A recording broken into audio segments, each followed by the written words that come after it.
Assalamualaikum warahmatullahi wabarakatuh. Sebelumnya, berdirinya saya di sini, saya akan menjelaskan materi mengenai PPN dan PPNBM. Sebelumnya, izinkan saya memperkenalkan diri saya terlebih dahulu. Nama saya Devi Triul Risna. Saya merupakan mahasiswi Politeknik Negeri Batam semester 3 dengan prodi Akuntansi Manajerial kelas malam. Langsung saja, di sini saya akan membahas mengenai apa itu PPN, bagaimana mekanisme dari PPN itu sendiri, dan objek PPN itu. Yang pertama, pengertian PPN. PPN sendiri adalah pajak yang dikenakan terhadap nilai tambah suatu barang atau jasa dari kegiatan ekonomi di suatu negara di daerah pabean. Pengertian lain dari PPN adalah pungutan yang dibebankan atas transaksi jual beli barang dan jasa yang dilakukan oleh wajib pajak pribadi atau wajib pajak badan yang telah menjadi pengusaha kena pajak atau PKP. Jadi, yang berkewajiban untuk memungut, menyetor, dan melaporkan PPN adalah para pedagang atau penjual.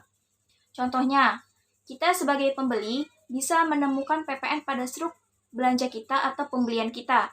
Pada struk tersebut tertera PPN atau Value Added Tax atau VAT. Mekanisme perhitungan PPN terbagi 3. Yang pertama, mekanisme nilai lain. Mekanisme ini digunakan untuk usaha jasa pengiriman paket dan usaha jasa paket wisata. Jadi, PPN yang dibayar adalah 10% dikali DPP nilai lain. 10% dikali 10% dikali nilai tagihan, sehingga menghasilkan 1% dari nilai tagihan atau penjualan. Contohnya, terdapat paket wisata ke Bali sebesar 100 juta. Kemudian dikenakan PPN sebesar 10% dikali 10% dikali 100 juta. Dapatlah PPN dari wisata ke Bali tersebut 1 juta. Yang kedua ada mekanisme pedoman pengkreditan PM.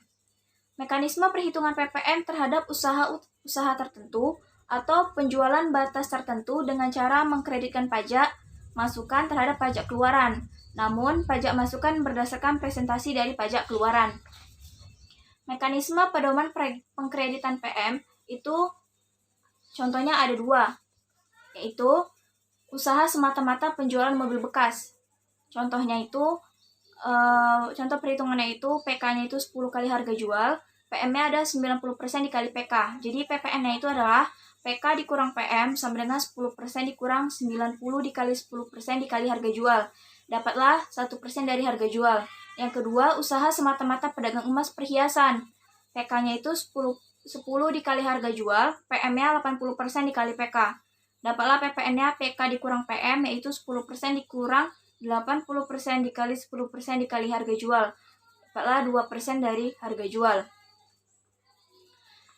Semua pajak masukan atas perolehan BKP atau JKP tidak dapat dikreditkan.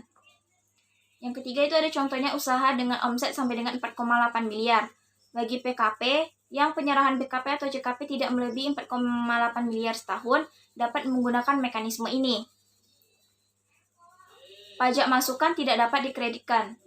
Contoh mekanisme yang ketiga adalah mekanisme PK dikurang PM, yaitu mekanisme perhitungan PPN dengan cara mengurangkan pajak masukan atau PM dengan pajak keluaran dengan masa yang sama. Jadi rumusnya PPN sama dengan PK dikurang PM. Selain itu, mekanisme lain dari PPN itu mekanisme pemungutan PPN. Yang pertama adalah pengusaha kena pajak atau PKP yang melakukan penyerahan barang kena pajak atau BKP atau jasa kena pajak atau JKP wajib memungut PPN dari pembeli atau penerima BKP atau JKP yang bersangkutan sebesar 10% dari harga jual atau penggantian dan membuat faktur pajak sebagai bukti pemungutannya. Yang kedua, apabila pembeli BKP atau JKP tersebut berstatus pemungut PPN, contohnya itu seperti BUMN, kontraktor dan pemegang izin kontrak kerjasama, bendaharawan pemerintah, dan kantor pelayanan pembendaharaan negara. PPN yang terutang atas transaksi penyerahan BKP atau JKP tidak dipungut oleh PKP penjual, melainkan disetor langsung ke kas negara oleh pemungut PPN tersebut. Dengan demikian, pemungut PPN hanya membayar kepada PKP penjual sebesar harga jual, sedangkan PPN-nya 10% tersebut disetor langsung ke kas negara. Yang ketiga yaitu PPN yang tercantum dalam faktur pajak tersebut merupakan pajak keluaran bagi PKP penjual, BKP atau JKP yang sifatnya sebagai pajak yang harus dibayar atau hutang pajak. Yang keempat, pada waktu PKP di atas melakukan pembelian atau perolehan BKP atau JKP yang dikenakan PPN, maka PPN tersebut merupakan PPN masukan atau pajak masukan yang sifatnya sebagai pajak yang dibayar di muka. Sepanjang BKP atau JKP yang dibeli tersebut berhubungan langsung dengan kegiatan usahanya. Yang kelima, untuk setiap masa pajak setiap bulannya, itu apabila jumlah pajak keluaran lebih besar daripada pajak masukan, maka selisihnya itu harus disetor ke kas negara. Dan paling lama itu akhir bulan berikutnya setelah berakhirnya masa pajak dan sebelum surat pemberitahuan masa pajak atau pertambahan nilai disampaikan. Dan sebaliknya, apabila jumlah pajak masukan lebih besar daripada pajak keluaran, maka selisihnya dikompensasi ke masa pajak berikutnya. Restitusi hanya dapat diajukan pada akhir tahun buku. Dan selanjutnya yang terakhir, pengusaha kena pajak di atas wajib menyampaikan surat pemberitahuan masa PPN atau SPT masa PPN setiap bulan ke kantor pelayanan pajak terkait paling lama akhir bulan berikut setelah berakhirnya masa pajak. Terus contoh perhitungan dari PPN, toko Samson menjual kulkas sebanyak 20 kulkas dengan harga satuannya yaitu 6 juta. Lalu berapakah PPN terutang toko Samsung yang wajib disetorkan? Jadi cara perhitungannya kita hitung dulu total DPP atas penjualan 20 kulkas tadi.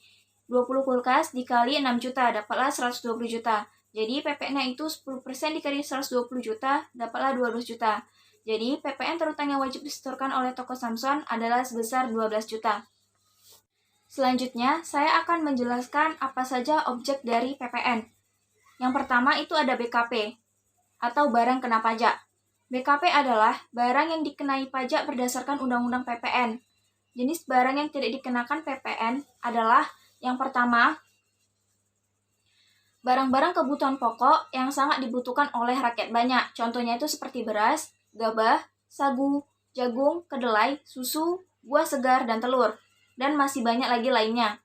Yang kedua, barang hasil pertambangan atau hasil pengeboran yang diambil langsung dari sumbernya. Contohnya itu ada minyak mentah, gas bumi LNG, dan CNG, biji besi atau timah atau emas, batu bara, galian C. Nah, contoh dari galian C ini sendiri yaitu asbes, batu tulis, batu kapur, batu apung, batu setengah permata, dan batu permata. Yang ketiga, makanan dan minuman yang disajikan di hotel, restoran, rumah makan, warung, dan catering. Nah, untuk catering ini sendiri itu merupakan untuk menghindari pajak berganda karena sudah merupakan objek pajak daerah. Yang keempat atau yang terakhir yaitu uang, emas batangan, dan surat berharga. Yang kedua itu ada objek pajak PPN yang kedua yaitu jasa kena pajak atau JKP. Nah, JKP sendiri itu adalah kegiatan pelayanan berdasarkan suatu perikatan atau perbuatan hukum.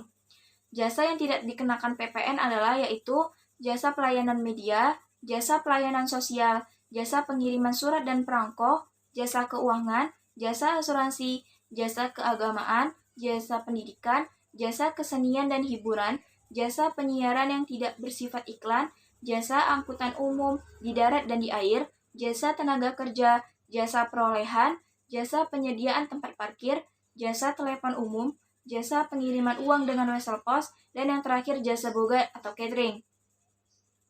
Objek-objek pajak PPN yang lainnya yaitu adanya aktivitas penyerahan kena pajak, penyerahan hak atas BKP karena suatu perjanjian, pengalihan BKP oleh karena suatu perjanjian sewa beli atau perjanjian leasing dan hak opsi, penyerahan BKP kepada pedagang perantara atau komisioner atau melalui juru lelang. Pemakaian sendiri atau pemberian cuma-cuma atas BKP, seperti pemberian contoh barang untuk promosi kepada relasi atau pembeli. Selanjutnya, persediaan BKP dan aktiva yang menurut tujuan semula tidak untuk diperjualbelikan, yang masih tersisa pada saat pembubaran perusahaan sepanjang PPN atas perolehan aktiva tersebut menurut ketentuan dapat dikreditkan. Selanjutnya, penyerahan BKP dari pusat ke cabang atau sebaliknya, dan penyerahan BKP antar cabang. Dan yang terakhir itu penyerahan BKP secara konsinyasi. Selanjutnya, saya akan menjelaskan apa itu PPNBM dan bagaimana mekanisme dari PPNBM itu sendiri. Pajak penjualan atas barang mewah atau PPNBM adalah pajak yang dikenakan pada barang yang tergolong mewah yang dilakukan oleh produsen atau pengusaha untuk menghasilkan atau mengimpor barang tersebut dalam kegiatan usaha atau pekerjaannya. Menurut undang-undang, yang termasuk dalam barang mewah dan wajib pajak PPNBM adalah barang yang tergolong dalam kategori yang pertama, barang tersebut tidak termasuk bahan kebutuhan pokok. Yang kedua, barang tersebut hanya dikonsumsi oleh golongan masyarakat tertentu. Yang ketiga, barang tersebut dikonsumsi untuk menunjukkan status kekayaan semesta. Dan yang keempat, barang tersebut dikonsumsi oleh masyarakat dengan pendapatan tinggi. Nah, secara umum, mekanisme dari pemungutan PPNBM terbagi menjadi dua bagian, yaitu yang pertama, mekanisme pemungutan PPNBM oleh PKP penjual kepada PKP pembeli. Mekanisme pemungutan PPNBM adalah sama dengan PPN, di mana PKP penjual menyerahkan barang kena pajak atau BKP yang tergolong mewah, kemudian menerbitkan faktur pajak kepada PKP pembeli dan melaporkan pemungutan PPN dan PPNBM yang dilakukan dalam SPT masa pajak. Faktur pajak yang digunakan untuk transaksi ini adalah faktur pajak dengan kode pajak 01. Yang kedua, mekanisme pemungutan PPNBM oleh pemungut PPN atau PPNBM.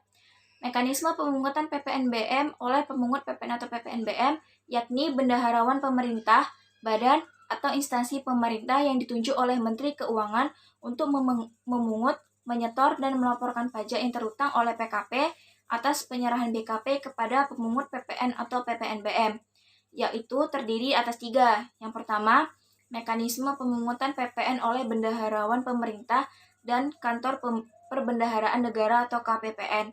Yang kedua, mekanisme pemungutan PPN oleh pemegang kuasa atau izin usaha kontraktor. Dan yang ketiga, mekanisme pemungutan PPN oleh badan usaha milik negara atau BUMN. Di sini saya akan menjelaskan mekanisme dari 3 bagian tadi. Yang pertama itu ada beberapa mekanisme pemungutan PPNBM oleh bendaharawan pemerintah dan KPPN. Yang pertama, PKP rekanan pemerintah membuat faktur pajak dan SSP atau surat setoran pajak pada saat menyampaikan tagihan kepada bendaharawan pemerintah. Yang kedua adalah rekanan akan menerbitkan faktur pajak dengan kode transaksi 02. Yang ketiga, apabila pembayaran diterima sebelum penagihan atau sebelum penyerahan BKP, maka faktur pajak wajib untuk diterbitkan pada saat pembayaran sudah diterima. Dan yang terakhir, PKP rekanan akan mencantumkan jumlah PPNBM yang terutang pada faktur pajak. Selanjutnya, yang kedua, ada beberapa mekanisme pemungutan PPNBM oleh kontraktor kontrak kerjasama. Yang pertama, rekanan membuat faktur pajak pada saat pemungutan. Yang kedua, rekanan membuat faktur pajak dengan kode faktur 030. Yang ketiga, faktur pajak dibuat dalam 3 rangkap, masing-masing untuk kontraktor atau pemegang kuasa. Yang kedua untuk rekanan dan untuk kontraktor atau pemegang kuasa yang akan dilampirkan dalam SPT masa pajak. Yang ketiga, ada beberapa mekanisme pemungutan PPNBM oleh BUMN. Yang pertama, faktur pajak dibuat saat penyerahan. Yang kedua, faktur pajak dibuat 2 rangkap untuk BUMN dan rekanan BUMN. Yang ketiga, pada faktur pajak yang dibuat dibubuhi cap yang menunjukkan tanggal penyetoran dan ditandatangani oleh BUMN. Untuk tarif PPNBM itu sendiri, yang pertama, tarif 10% untuk kendaraan bermotor kategori tertentu, alat rumah tangga, hunian mewah, alat pendingin, televisi, dan minuman non-alkohol. Yang kedua, tarif 20% untuk kendaraan bermotor kategori tertentu, peralatan olahraga impor, berbagai jenis permadani, alat fotografi, dan barang sanitari. Yang ketiga, tarif 25% untuk kendaraan bermotor berat dan berbahan bakar solar, misalnya minibus, kombi, dan pick-up. Yang keempat, tarif 35% untuk minuman bebas alkohol, seperti batu kristal, barang berbahan kulit impor, dan barang pecah belah. Kemudian yang terakhir ada bus. Nah, contoh perhitungan PPNBM itu sendiri, Contohnya, Bapak Ahmad merupakan seorang pengusaha di bidang produksi film. Pada suatu saat, beliau membeli sebuah mobil sport mewah dengan harga 900 juta. Berdasarkan DPP, mobil tersebut terkena tarif PPNBM sebesar 40%. Lalu, berapakah nilai uang yang harus dibayarkan Bapak Ahmad untuk membawa masuk mobilnya ke Indonesia? Nah, perhitungannya itu tarif PPN dikali harga barang dikurang PPNBM. Tarif PPN tadi ada 10%, kemudian harga barangnya ada 900 juta dikurang dari perhitungan PPNBM-nya tadi. Di soal kan dibilang 40%, jadi 900 juta dikali 40%. Kemudian 110% dikali 900 juta dikurang 360 juta. Lalu 10% dikali 540 juta dapatlah 54 juta. Jadi total harga mobil yang harus dibayarkan Bapak Ahmad adalah harga mobil ditambah PPN-nya ditambah PPNBM. Dapatlah 1.314 juta. Selanjutnya, saya akan menjelaskan apa-apa saja yang termasuk dalam dasar pengenaan PPN dan PPNBM. Yang pertama, dasar pengenaan PPN itu ada 5. Yang pertama, harga jual. Yang kedua, penggantian. Yang ketiga, nilai impor. Yang keempat, nilai ekspor. Dan yang kelima, nilai lain yang ditetapkan oleh Menteri Keuangan. Nah, dari kelima ini, itu merupakan dasar pengenaan PPN yang dipakai sebagai dasar untuk menghitung pajak yang terutang. Kemudian ada dasar pengenaan PPNBM. Dasar pertimbangan PPNBM atas penyerahan BKP yang tergolong mewah oleh produsen atau atas impor BKP yang tergolong mewah. Di samping dikenakan PPN, juga dikenakan PPNBM dengan pertimbangan yaitu yang pertama, perlu keseimbangan pembebanan pajak antara konsumen yang berpenghasilan rendah dengan konsumen yang berpenghasilan tinggi. Yang kedua, perlu adanya pengendalian pola konsumsi atas BKP yang tergolong mewah. Yang ketiga, perlu adanya perlindungan terhadap produsen kecil atau ultradisional. Yang keempat, perlu untuk mengamankan penerimaan negara. Selanjutnya, di sini saya akan menjelaskan karakteristik PPNBM dan latar belakang pemungutan PPNBM. Yang pertama, karakteristik PPNBM, yaitu PPNBM pungutan tambahan setelah PPN. Selanjutnya, PPNBM tidak bisa dikreditkan dengan PPN. PPNBM dipungut saat impor BKP atau penyerahan BKP mewah yang dilakukan oleh pabrikan. Kemudian, eksportir yang melakukan ekspor BKP mewah. PPNBM yang dibayar pada saat perolehannya dapat diminta kembali. Selanjutnya, pajak pusat adalah pajak yang dipungut langsung oleh pemerintah pusat. Kemudian, pajak objektif merupakan pajak yang pengenaan pajaknya didasari pada objek pajaknya tanpa harus melihat keadaan dari subjeknya. Selanjutnya, pajak atas konsumsi umum dalam negeri. Dan yang terakhir, pajak tidak langsung adalah pajak yang pembebanannya dapat dialihkan pada pihak yang lain. Kemudian, untuk latar belakang PPNBM itu sendiri, PPN memiliki dampak regresif. Jadi, semakin tinggi kemampuan konsumen, akan semakin ringan beban pajak yang dipikul. Untuk mengurangi regresivitas tersebut, bagi konsumen yang mengonsumsi BKP yang tergolong mewah, akan dikenakan beban pajak tambahan yakni PPNBM. Selanjutnya, saya akan menjelaskan perbedaan dari terutang PPN dan tidak terutang PPN, dan akan menjelaskan juga perbedaan dari PPN dibebaskan dan PPN tidak dipungut. Yang pertama, perbedaan PPN, terutang PPN, dan tidak terutang PPN. Pengkreditan pajak masukan dalam suatu masa pajak dalam hal PKP melakukan penyerahan yang terutang pajak dan penyerahan yang tidak terutang pajak. Untuk terutang pajak, pajak masukan dapat diketahui dengan pasti dari pembukuan. Pajak masukan yang terkait dengan penyerahan yang terutang PPN dapat dikreditkan. Yang kedua, tidak terhutang pajak. Pajak masukan tidak dapat dikreditkan dan tidak dapat diketahui dengan pasti. Pajak masukan yang dapat dikreditkan dihitung dengan pedoman yang ditetapkan oleh Menteri Keuangan. Kemudian, perbedaan PPN dibebaskan dan PPN tidak dipungut.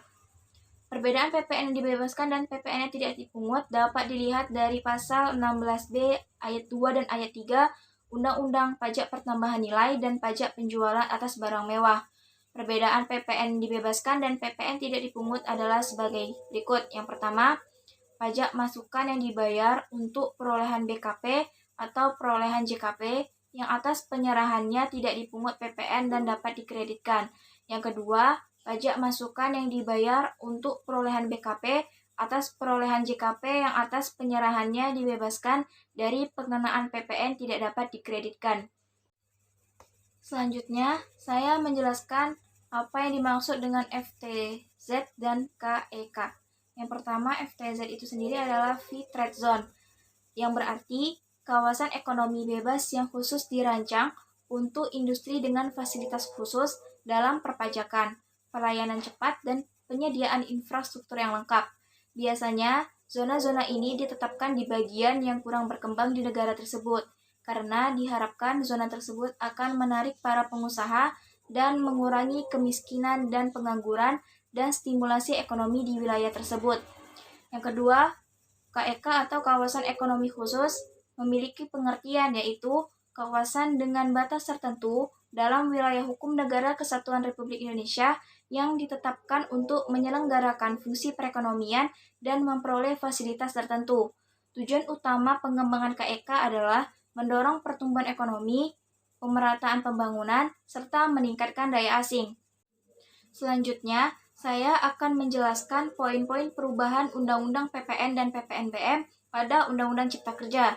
Yang pertama, pada pasal 1 ayat 1 huruf G dihapus. Yang kedua, pasal 1 ayat 2 huruf D dilakukan perubahan menjadi pengalihan barang kena pajak dalam rangka penggabungan, peleburan, pemekaran pemecahan, dan pengambil alihan usaha, serta pengalihan barang kena pajak untuk tujuan setoran modal pengganti saham.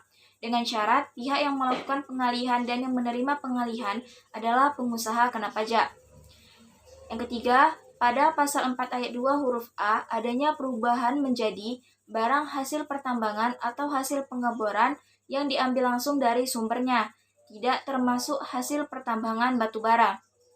Yang keempat, pada pasal 9 ayat 2A, adanya perubahan menjadi bagi pengusaha kena pajak yang belum melakukan penyerahan barang kena pajak dan atau jasa kena pajak dan atau ekspor barang kena pajak dan atau jasa kena pajak, pajak masukan atas perolehan barang kena pajak dan atau jasa kena pajak, impor barang kena pajak, serta pemanfaatan barang kena pajak tidak berwujud dan atau pemanfaatan jasa kena pajak dari luar daerah pabean di dalam daerah pabean dapat dikreditkan sepanjang memenuhi ketentuan pengkreditan sesuai dengan undang-undang ini.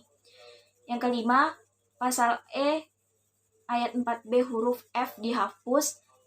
Selanjutnya, pasal 9 ayat 6A adanya perubahan menjadi apabila sampai dengan jangka waktu 3 tahun sejak masa pajak pengkreditan pertama kali pajak masukan, sebagaimana dimaksud pada ayat 2A, pengusaha kena pajak belum melakukan penyerahan barang kena pajak dan atau jasa kena pajak dan atau ekspor barang kena pajak dan atau jasa kena pajak terkait dengan pajak masukan tersebut, pajak masukan yang telah dikreditkan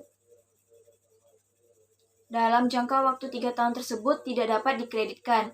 Selanjutnya, pasal 9 ayat 6B dihapus. Selanjutnya, adanya penambahan pasal 9 ayat 6C yaitu jangka waktu sebagaimana dimaksud pada ayat 6A bagi sektor usaha tertentu dapat ditetapkan lebih dari 3 tahun.